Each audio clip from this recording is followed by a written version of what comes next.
दोस्तों नमस्कार, मैं जितेंद्र, आप देख रहे हैं नोएडा मिरर। आज हम हैं गोल फॉरेस्ट ग्रेटर नोएडा के सड़क पे। जैसा कि देख सकते हैं पूरी सड़क यहाँ से वहाँ तक टूटी हुई है और इसी से लोग गुजरते हैं। और यहाँ मैं दिखाने की कोशिश करूँगा कि यहाँ सबसे ज़्यादा अमीर लोग रहते हैं। फ्लैट हैं इनमें, ये करीब एक फ्लैट 2-2 करोड़ रुपए का है और टूटी सड़कें हैं, कोई सुनने वाला नहीं। मैं कोशिश करता हूँ इसी दरमियान बात करने का कि टूटी सड़कों के लिए लोगों से बात करना चाहता हूँ। और यही सवाल यही आ रही है, सवाल यही आ रही है कि आखिर क्या वजह है कि इतनी वीआईपी एरिया में भी सड़कें अच्छी नहीं है, सड़कें टूटी हुई है, मरम्मत नहीं करवा पा रहे हैं और विश्व गुरु बनने का दम्भ भी भरते हैं। साथ में ये जो फ्लैट है यहाँ पे सामने दिखाने की कोशिश करता हूँ, ये तकरीबन 2 करोड़ से शुरुआत है, 2 करोड़ रुपए की शुरुआत है। सोचिए कि इन फ्लैटों की रजिस्ट्री होती होगी तो इससे सरकार को कितनी कमाई होती होगी, लेकिन ये सड़क को मरम्मत नहीं करवा पा रही है। मैं लोगों से बात करने का कोशिश करूँगा इस बारे में। आप बात करना चाहोगे?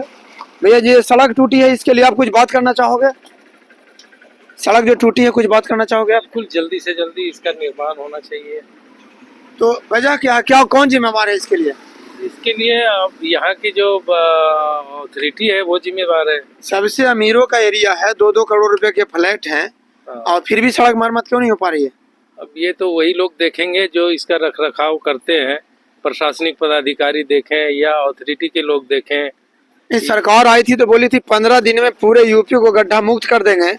ग्रेटर नोएडा जैसा रॉयल शहर की ये हालत है, क्या कहना है इसके बारे में? ये कहने की बात कुछ और होती है और धरातल की बात कुछ और होती है। अच्छा, इसलिए जिम्मेवार पदाधिकारी वही है जो जिनके देख रेख में ये जगह है। ये प्रशासनिक पदाधिकारी जल्दी से जल्दी इसको देख करके, मुझे भी पता चली थी कि जल्दी से जल्दी इसका निर्माण होगा, लेकिन वो जैसे का तैसे रह गया। बीच में गड्ढा गुड्डी भरा भी गया, लेकिन वो सिर्फ नाम मात्र, सिर्फ नाम के लिए। जिन मुगलों और अंग्रेजों को गाली दिया जाता है कि वो देशद्रोही थे, बुरे थे, उनके बनाए सड़क, पुल और ताजमहल और लाल किला, दुनिया की चीजें आज 300 साल के बाद भी खड़ी है। इन देशभक्त लोगों के बनाए हुए सड़क 6 महीने में क्यों टूट जाती है? ये जो काम होते हैं उसमें बिचौलिए ज्यादा से ज्यादा पैसे खा जाते हैं। जो पैसा सरकार को इस काम के लिए लगाना चाहिए, और लगभग 50% 60% पैसा तो उनके बीच में चला जाता है। मुश्किल से 40% पैसे का काम नहीं, होता आप अच्छी बात बता रहे हैं कि चला जाता है, तो इस बात का ये जवाब दीजिए कि सरकार आई थी तो बोली थी कि बहुत हुआ भ्रष्टाचार आपकी बार मोदी सरकार, तो क्या सरकार बदलने के बावजूद भी भ्रष्टाचार कम नहीं हो पा रहा है? देखिए, सरकार तो पहले भी थी, अब सरकार अभी भी है, लेकिन मैं इस मामले में तो ऐसा कहूँगा कि पहले की सरकारें बेहतर नहीं काम कर रही थी, अभी की सरकारें उससे बेहतर काम की है। जो लेकिन यह है कि फिर भी अभी इसमें भी सुधार होनी चाहिए। ये नहीं कि अब हो गया तो हो गया, इसमें भी सुधार होनी चाहिए। जो काम करना चाहिए इनको भी पूरी तरह से काम करना चाहिए। अच्छा, जनता ठीक है, जैसा जनता कह रहे हैं कि पहले की सरकार से अच्छी सरकार है, फिर भी सड़क के मरम्मत करवा नहीं पा रही है। बाकी वो तो जनता तय करेंगे, आप तय करेंगे कि सरकार में क्या अच्छाई है क्या बुराई है। फिलहाल हमारा तो काम है सच दिखाना, जो समस्या है उनसे बात करना। मैं इसी दरमियान कोशिश करूँगा एक भाई से बात करने को इस सड़क के लिए। देखता हूँ वो बात करने को तैयार होते हैं नहीं होते हैं। एक भाई साहब है, इनसे बात करता हूँ कि ये सड़क कब से टूटी है।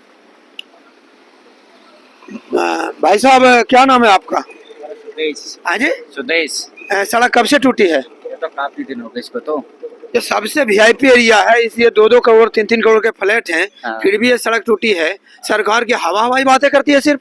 पता नहीं क्या चल रहा आजकल, हर एक जगह रोड टूटा पड़ा है, क्या कर सकते हैं। नहीं, सरकार आई थी तो बोली थी 15 दिन में पूरे उत्तर प्रदेश को गड्ढा मुक्त कर देंगे। अब देखो क्या करेंगे, उनकी विचार है, क्या कर सकते। उनके विचार है। तो क्या आपको कहने का मतलब है सरकार में पिछले सरकार के बजाय भ्रष्टाचार घटा या बढ़ा है? घटा ही है, बड़ा तो खैर नहीं। बढ़ा नहीं है तो, लेकिन फिर भी सड़क तो मरम्मत नहीं हो पा रही है। चल रहा है काम, प्रगति पे चल रहा है काम। तो बात वही आ रही है ना कि यदि सरकार बदलने से भी यदि बदलाव नहीं आए तो हम सरकार क्यों बदले? हाँ, ये तो है। क्या नाम बताया आपने अपना? प्लेस। हाँ, तो ये कहना है जैसा कि लोगों से मिल रहे हैं, बात कर रहे हैं, तो लोग हैं सरकार से संतुष्ट हैं, पर ये कह रहे हैं समस्या बनी हुई है, चल रहा है और प्रगति पे चल रहा है। सरकार की क्या मजबूरी है कि सड़क की मरम्मत भी नहीं करवा पा रहे हैं।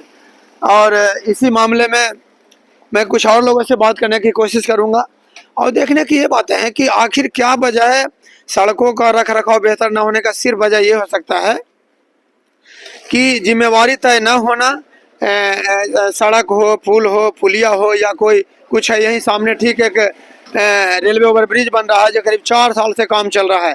जानबूझ के काम स्लो करते हैं कि लटकाएंगे, फिर कहेंगे खर्च बढ़ गया, और मतलब जनता के टैक्स के पैसे से लूट मार चल रहा है।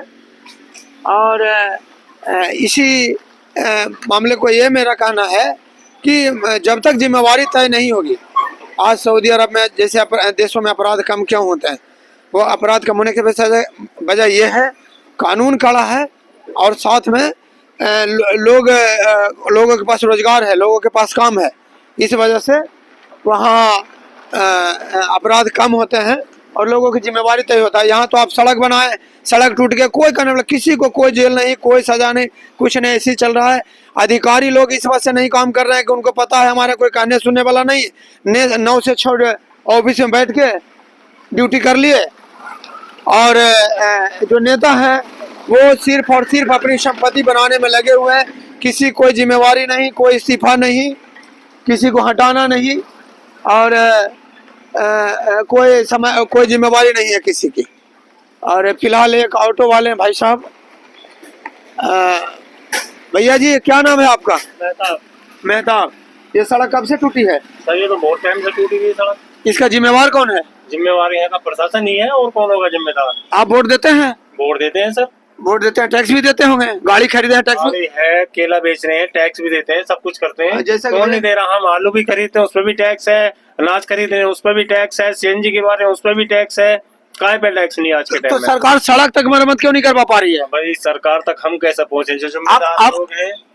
आप सांसद से मिले, विधायक से मिले? भाई सांसद जी यहाँ कहाँ आ रहे हैं? अच्छा, यानी आपका कहना है कि वोट लेके वो भी गायब हो जा रहे हैं? बताओ, उन्हीं का तो काम है ये। भाई सांसद जी का ही तो काम है, विधायक जी का काम है, चेयरमैन का काम है, अथॉरिटी का काम है, हमारा थोड़ी है। नहीं, अथॉरिटी वगैरह तो निकम्मा है, इसे तो सैलरी से मतलब है, 9 से 6 से ड्यूटी का मतलब है। मेन जिम्मेवारी तो सांसद विधायक की है कि कहाँ कौन काम नहीं हो रहा है, काहे का नहीं हो रहा है। पूछे कोई जिम्मेदार आदमी, पूछे कोई, जब तो उनको पता चलेगा। नहीं, मैं अपने वीडियो में मैं विधायक से लेकर प्रधानमंत्री तक टैग करता हूँ, सबको बताता हूँ मैं। नहीं, सही बात है, बढ़िया बात है, उन तक पहुंचनी चाहिए। और मैं सांसद जी से, विधायक जी से निवेदन करूंगा कि सड़क का समय समय का समाधान करें। सरकार आई थी तो बोली थी 15 दिन में पूरा यूपी को गड्ढा मुक्त करेंगे। गड्ढे यहाँ आज से थोड़ी हैं, यहाँ 4 साल हो गए गड्ढों को। सबसे आगे देखिए और ज्यादा बुरा हाल है। सबसे बड़ी सोसाइटी गोल्ड फॉरेस्ट है, यहाँ 2 करोड़ से कम का कोई फ्लैट नहीं है यहाँ। नहीं, कोई फ्लैट नहीं है। 2 करोड़ से दो करोड़ का तो कोई फ्लैट कम है ही नहीं यहाँ पे। धन्यवाद। जैसा कि लोग बता रहे हैं, फिलहाल धन्यवाद। और आप लोगों का प्यार बना रहे, हमारे वीडियो को शेयर करें, कमेंट करें, हमें कोई कमी हो तो बताएं। फिलहाल धन्यवाद।